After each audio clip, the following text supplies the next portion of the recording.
आदरणीय किसान मजदूर एवं युवा साथियों,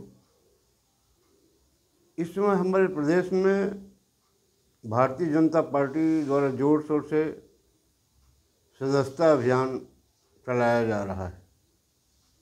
पार्टी के बड़े बड़े नेता कहते हैं कि हमारे पार्टी में जन सेवा की भावना रखने वाले ही सदस्यता ग्रहण करते हैं, लेकिन आप मुझसे ज़्यादा जानते हैं कि किसी पार्टी में सदस्यता कोई लेता है तो किस भावना से लेता है। इस पर मुझको कुछ नहीं कहना है, लेकिन मैं आज तक यह सुना और देखा हूँ कि किसी भी राजनीतिक दल का कोई कार्यकर्ता या नेता ये नहीं कहता कि मेरा शासन है, आओ मैं आपको शासन की सुविधा मुफ्त में दिलाता हूँ। बताते हैं कि जनसेवा की भावना से सदस्यता लेते हैं, कहते हैं। इसलिए पेपरों में दिखाई देता है वैसे। और मुझे याद है कि जब 2014 में भाजपा के 6 करोड़ सदस्य थे, तब लोकसभा चुनाव में 282 सीट जीतकर लोकसभा प्रत्याशी आए थे। 20 से 19 में सदस्य संख्या बढ़कर 18 करोड़ हो गया। 24 के लोकसभा चुनाव में भाजपा को 63 सीट कम मिला। ये वरिष्ठ नेताओं के लिए मंथन का विषय है। आखिर क्या कारण है, ऐसा कैसे हुआ? खैर, ये उनकी पार्टी की बात है, वो अपना जो भी करें। मैं तो किसी पार्टी का मेंबर नहीं हूँ। मैं व्यक्तिगत देश हित में मोदी जी को ही पसंद करता हूँ, क्योंकि वो आतंकवादियों को, आतंकवादी समर्थक हमारे देश के विपक्षी नेताओं का हौसला ख़त्म करने वाले एकमात्र नेता हैं।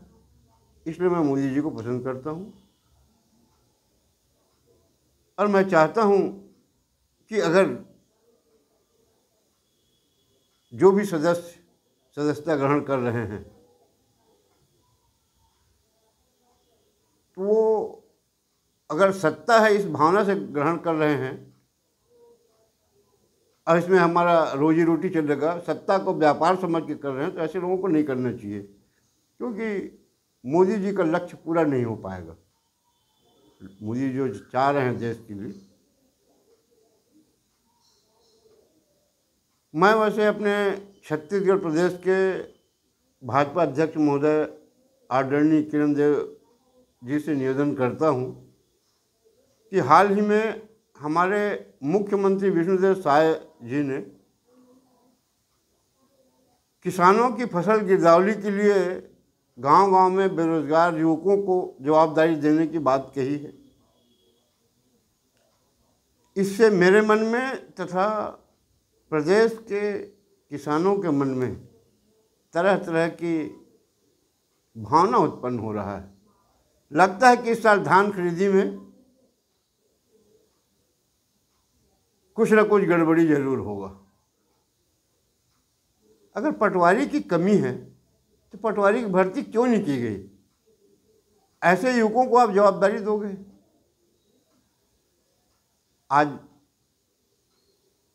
कोई किसी को कुछ भी प्रलोभन देकर के बोल देगा कि नहीं, इसके खेत में आप लोगों की सब्जी लगाया है, सोयाबीन लगाया है, धान फसल है ना।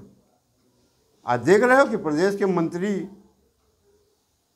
निजी जमीन को घास जमीन लिखवा रहे हैं पटवारी पर दबाव डाल के। नहीं लिख रहा तो उसका ट्रांसफर करा दे रहे हैं।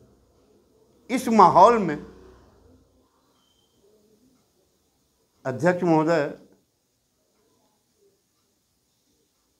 धान खरीदी में किसानों को तकलीफ न हो पूरा प्रदेश भर में, ऐसा मेरे को लगता है। इस पर पुनः विचार करने के लिए आप मुख्यमंत्री जी को सलाह दीजिए। हालांकि इसमें आप जो सोच रहे हैं कि हमारे बेरोजगारों को आर्थिक सहायता मिलेगी, मगर राजस्व का मामला है। हमको याद है 2018 के चुनाव में जब कांग्रेस पार्टी सत्ता में आई थी, 2500 में धान लेने की बात कही थी।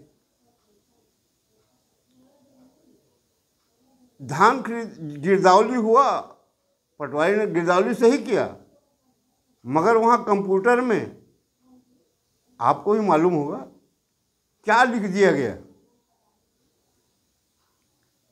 पूरा प्रदेश भर के किसान में तहलका मच गया।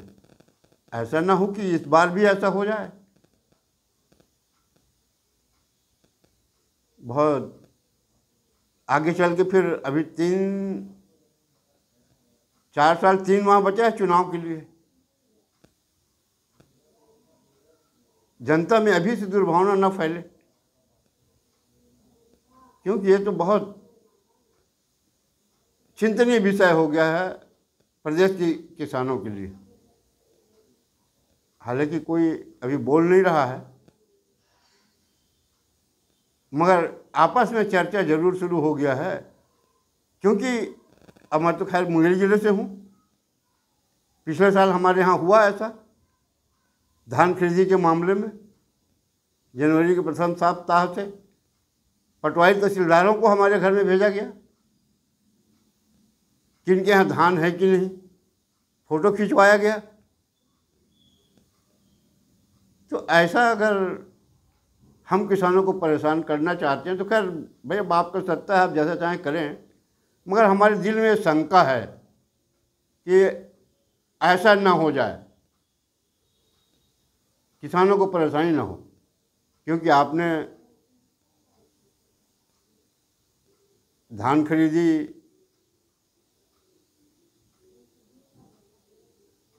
के लिए 21 कुंटल निर्धारित किया है और शासन उतना खरीदना नहीं चाहती होगी धान जो उनका टारगेट है।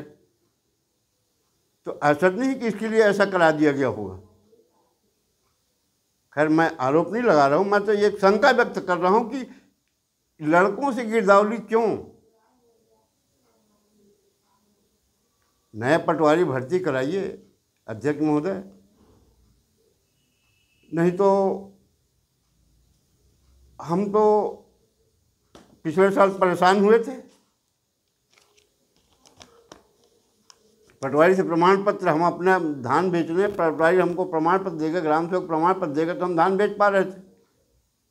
ऐसे अधिकारियों की ड्यूटी लगाई दी गई जो किसानों से बगैर पैसा लिए, रिश्वत लिए काम नहीं करते, वो हम लोगों की जांच कर रहे हैं। आप भी जानते होंगे इनके कार्यालय में, चाहे पेशी में जाओ चाहे किसी काम में जाओ, बगैर पैसे दिए काम नहीं होता। ऐसे लोगों को हमारे लिए जांच में लगाया जाता है। तो थोड़ा भ्रष्टाचारियों को थोड़ा ईमानदारी बताइए, उन पर रोक लगाइए कि शासन की सुविधा को ये मुफ्त में दे। मोदी जी चाहते हैं ना कि भारत को भ्रष्टाचार विहीन बनाना है। आज तक हमारे छत्तीसगढ़ के नेताओं का आवाज़ नहीं आया कि हम भी छत्तीसगढ़ को भ्रष्टाचार विहीन बनाएंगे। इस बात पर क्यों ध्यान नहीं दिया जा रहा है, उस बात को क्यों दबाया जा रहा है? आखिर क्या तकलीफ हो रही है? इसमें तो कोई पैसा लगेगा नहीं, तो सरकार का बजट खर्चा होगा इसमें। किसान, मजदूर और युवा साथियों, देखें अब जैसा भी प्रदेश सरकार क्या परिस्थिति पैदा करती है वो समय बताएगा। इस बार हमारे देश के प्रधानमंत्री जी ने, अगर आप लोगों को याद होगा तो उन्होंने एक स्वतंत्रता दिवस के अवसर पर आह्वान किया है कि अगर आपकी छोटी छोटी समस्याएं कोई भी समस्या हल नहीं हो रहा है तो मुझको पत्र भेजिए, आप ये अभियान शुरू कर दीजिए। अगर समस्या हल नहीं हो रहा है तो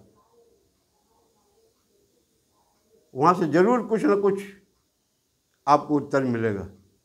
उन्होंने मन की बात में बहुत अच्छी बात हमारे देश के युवाओं के लिए कहा है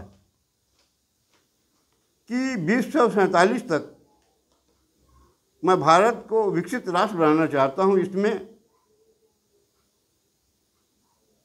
जैसे स्वतंत्रता की लड़ाई लड़ी गई, जिसमें सभी वर्ग के समाज के लोग एक होकर के लड़ाई लड़े और देश को आज़ाद कराए, उसी प्रकार ये विकसित भारत बनाने के लिए आप एक होकर के अन्याय, अत्याचारी और भ्रष्टाचारियों का विरोध करने के लिए सामने आइए, क्योंकि जब विकसित भारत बनाने की योजना है ना, ये तभी सफल होगा। प्रधानमंत्री जी ने बहुत गहराई की बात कही है। आप देखे होंगे, हम तो सुने हैं कि जब अंग्रेज़ों के खिलाफ लड़ाई लड़ी जाती थी तो कौन कौन नेता किसके तरफ थे। अंग्रेज़ों की तरफ थे बहुत से लोग, कई लोग तो अपना अंग्रेज की द्वारा बनाए पार्टी में शामिल होकर के बोलते हैं कि हम आज़ादी दिलाए हैं। अब आज विदेशों में जाकर के असलियत बता रहे हैं, भारत विरोधी नेताओं से मिल रहे हैं जो हमारे देश के विरोधी हैं, विदेशों में बैठे हैं, आतंकवादी हो चाहे खालिस्तानी हो, ऐसे से हमारा विपक्ष दल का नेता मिल रहा है। ये वही लोग हैं ना जो अंग्रेज़ों के द्वारा बनाए पार्टी के दम पर कहते हैं कि हम आज़ादी दिलाए हैं। इसीलिए प्रधानमंत्री जी ने देश के युवाओं से निवेदन किया है, गैर राजनीतिक दल के लोग भी सामने आइए आप, और ये जो बाधा आएगी तरह तरह की, उसको दूर करने के लिए आप एक होइए। तो मैं भी चाहूँगा कि मोदी जी ने जो विकसित भारत के लिए आह्वान किया है, तो गैर राजनीतिक दल के युवक सामने आए और जो अन्याय अत्याचारी हैं, जो परसेंट खाते हैं, खुल के बता रहा हूँ मैं आपको, विकसित भारत बनाएंगे तो कुछ ना कुछ तो खर्च होगा। तो ये परसेंट खोरी जो करेंगे, ये कर रहे हैं, इनके खिलाफ हमको लड़ाई लड़ना है। और मैं मोदी जी से निवेदन करता हूँ कि मोदी जी, आपने युवाओं को आह्वान तो कर दिया, एक किस मंच में जाएं? आज तो हम ये देख रहे हैं ना कि जो ईमानदारी की बात करता है उसको कोई पसंद करने को तैयार नहीं।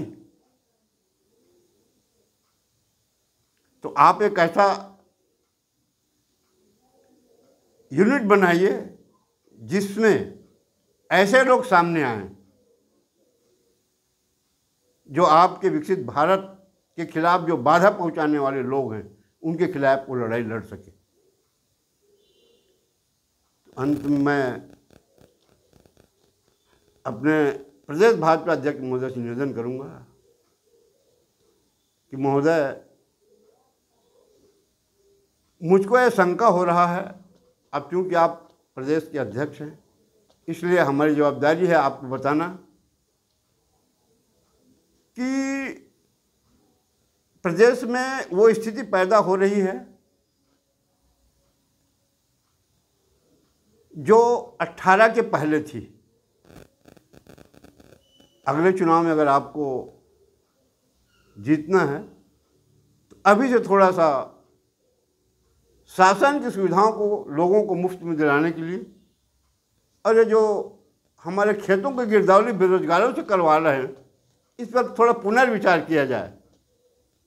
क्योंकि ये गैर जवाबदार लोग हैं ना, कुछ भी रिपोर्ट देंगे आप मानेंगे उसका रिपोर्ट को। अब हमारे गांव में ही लड़ाई शुरू हो जाएगी, तुम्हारे गांव का ही लड़का तो दिया है ये रिपोर्ट कि ऐसा फसल है, हम कहाँ कहाँ घूमेंगे।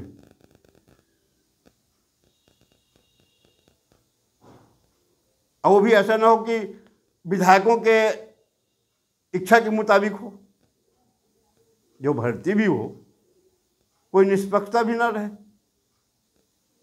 तो हमको शंका हो रहा है कि इसमें कुछ समाधान कराइए अध्यक्ष महोदय जी। इतना कह के मैं अपने वाणी को विराम देता हूँ। धन्यवाद। जय हिंद।